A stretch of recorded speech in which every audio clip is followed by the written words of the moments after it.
Alam mo ba na sobrang lakas ng impact ng mga salita natin?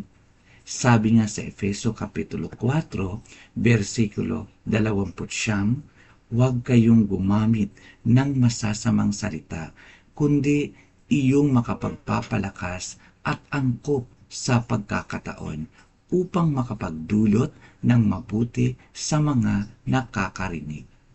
Ibig sabihin, hindi lang basta-basta ang lumalabas sa bibig natin. Pwede itong manakit, pero pwede rin itong magpagaling.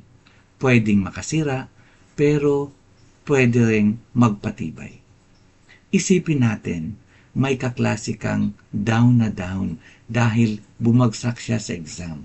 Kung sabihin mong ang hina-hina mo kasi, mas lalong mabigat para sa kanya.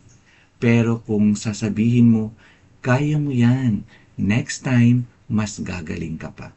Grabe, ibang lakas ng dating. Kaya, bago ka magsalita, tanungin mo, makakasakit ba ito o makakatulong?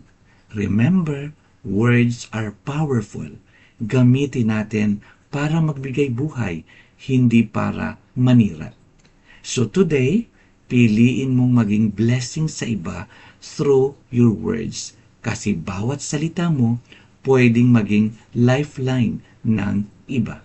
Manalangin tayo. Panginoon, salamat po sa paalala na maging maingat kami sa aming mga salita. Tulungan niyo po kami na palaging magsalita ng makakabuti at makapagpapalakas ng iba. Gamitin niyo po ang aming bibig para maging pagpapala. Sa pangalan ni Jesus, Amen.